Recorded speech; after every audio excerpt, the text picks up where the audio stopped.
बड़ी महत्वपूर्ण खबर, और आशीष इस खबर को यहां पर लेकर आए हैं। मैं आपके लिए यहां पर ब्रेक कर रहा हूं।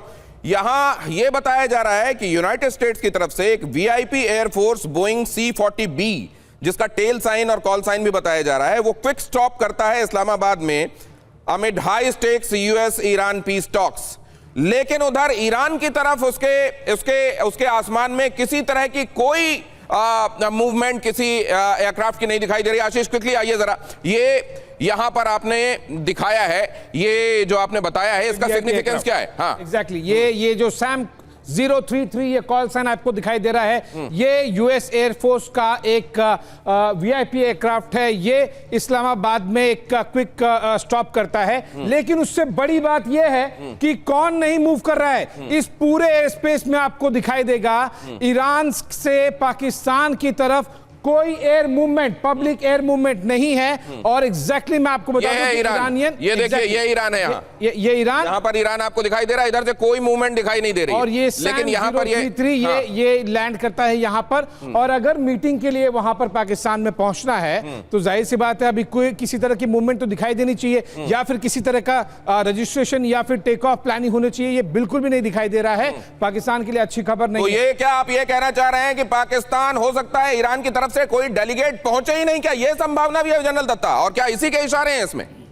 बिल्कुल दिनेश, देखिए ऐसा है, जो मीडिया के माध्यम से हमें रिपोर्टें मिल रही हैं, अभी भी वहाँ पे इस चीज़ का कंफर्मेशन नहीं है कि ईरानियन डेलीगेशन एक्चुअली पाकिस्तान आएगी कि नहीं। और मुद्दे उनके तीन ही है कि जो बेसिक तीन शर्तें, शुरू की शर्तें ही हैं, वही पूरी नहीं हुई। जब लेबनान के साथ सीज फायर नहीं हुआ, वहाँ पे लगातार हमले किए जा रहे हैं, तो हम किस बात की बातचीत करेंगे आके? पहले सीज फायर तो हो जाए। सीज फायर क्या, अगर सीज फायर ही नहीं हुआ है तो हम बातचीत क्या करेंगे? और जैसे मैंने पहले भी बोला कि अभी जो ये 15 दिन का समय था या 2 हफ्ते का समय, अभी 11-12 दिन और बचे हुए हैं।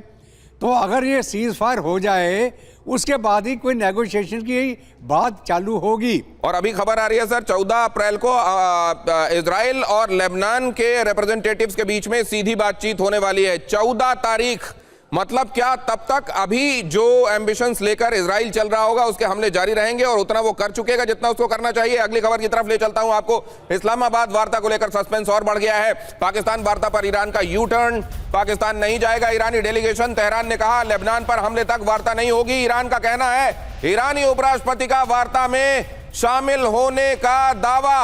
तो यहां पर आपको बहुत सारे कंफ्यूजिंग इंडिकेशंस भी मिल रहे हैं। अल अरेबिया ये रिपोर्ट कर रहा है कि ईरानी उपराष्ट्रपति की तरफ से कहा गया है कि वो वार्ता में शामिल होंगे। तो क्या ईरान के अंदर भी इस बात को लेकर दो तरह के व्यूज हैं?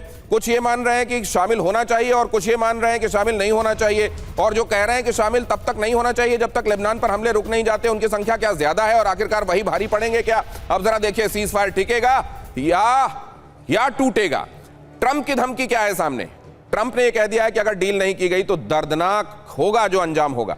बैठक में ईरानी नेता अलग बोलते हैं और बाहर अलग बोलते हैं। ईरान हार चुका है, शर्तों पर उनको सहमत होना ही होगा। लेबनान में इजराइल को हमले कम करने के लिए भी हमने कहा है, यह बात ट्रंप कह रहे हैं। मुस्तफा ने क्या कहा है? मुस्तफा का ऐलान, हम ना पहले युद्ध चाहते थे ना अब युद्ध चाहते हैं। ईरान पर हमला करने वालों को नहीं छोड़ेंगे, हम अपने अधिकारों को नहीं छोड़ेंगे, होर्मुज पर अपनी पूरी नीति बदल देंगे। और आज आप जानते हैं फ्राइडे है, और मुस्तफा खामनेई का एक रिटर्न एड्रेस तब पढ़ा गया वहां के धर्मगुरु की तरफ से, जब ये नमाज वहां पर आज की गई। उस दौरान उसमें जो एड्रेस था वो बहुत महत्वपूर्ण बात उसमें है। उन्होंने ये कहा है ये सीज फायर एक छलावा है, इसमें नहीं आना। दुश्मन केवल टाइम बाय कर रहा है ताकि आने वाले दिनों में और सख्त हमले कर सके, हमको सावधान रहना होगा।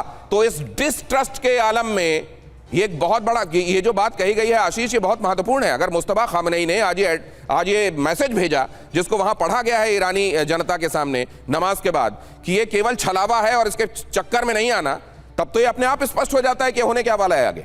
उसका आधार, स्टेटमेंट का आधार यह है कि जिस तरह से इजराइल लगातार लेबनान पे हमले कर रहा है, और अभी कुछ घंटे पहले भी किया, और अब मैसिव हमले हैं। वो ऐसा नहीं है कि केवल हिजबुल्लाह को लेकर एक स्पेसिफिक टारगेट हो रहा है। और जब तक ये प्रीकंडीशन, जो काफी प्रीकंडीशंस दी गई हैं ईरान द्वारा, जब तक ये बुनियादी प्रीकंडीशन मीट नहीं होती, इजराइल हमले बंद नहीं करता लेबनान पे, तब तक इस तरह के स्टेटमेंट ईरान की तरफ से आना पूरी तरह से जस्टिफाइड। एक और महत्वपूर्ण खबर आ रही, आ रहा हूं आपके पास आशीष। पाकिस्तान के बयान पर भड़का इजराइल यहूदी देश को कैंसर कहने पर जवाब दिया। नेतन्याहू ने कहा बयान बेहद आपत्तिजनक है। भारत में इजराइल के राजदूत ने कहा पाकिस्तान पर हमको बिल्कुल एतबार नहीं।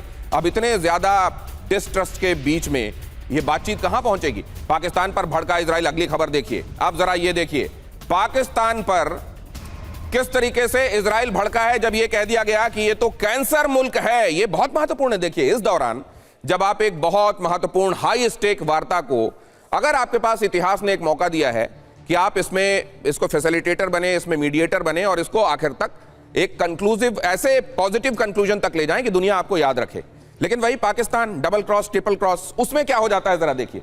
इजराइल ने पाकिस्तान के बयान पर कड़ा एतराज जताया। ये जो ख्वाजा आसिफ ने कह दिया, ये एक्चुअली शहबाज शरीफ का चेहरा हम इसलिए दिखा रहे हैं क्योंकि वहां पर रिप्रेजेंटेशन तो आखिरकार चेहरे के तौर पर यहां इन्हीं के अंडर में काम कर रहे हैं ना वो शहबाज शरीफ के।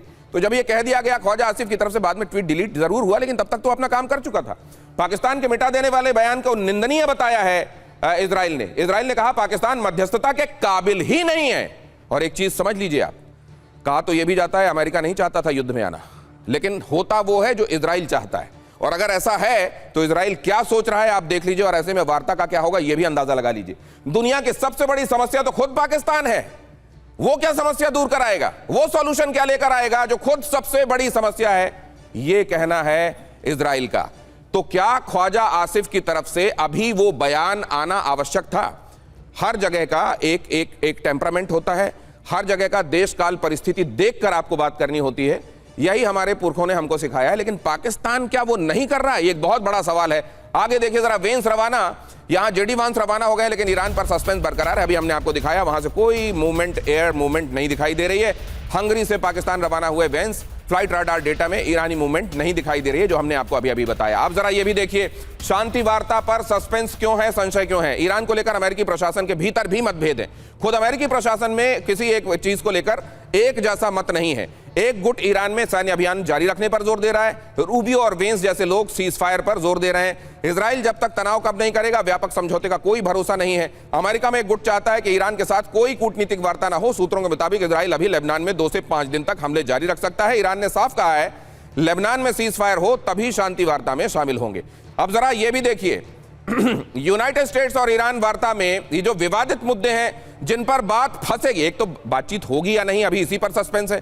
चलिए बातचीत की टेबल पर आ भी जाएं तो ये जो फहरिस्त आप देख रहे हैं, ये सारे मुद्दे ऐसे हैं जो हर एक मुद्दा अपने आप में बातचीत को डिरेल करने की कैपेबिलिटी रखता है। क्या एम्बेसडर वोहरा, ये सीधा सीधा सा ये मतलब है कि हो तो वो रहा है जो ईरान चाह रहा है?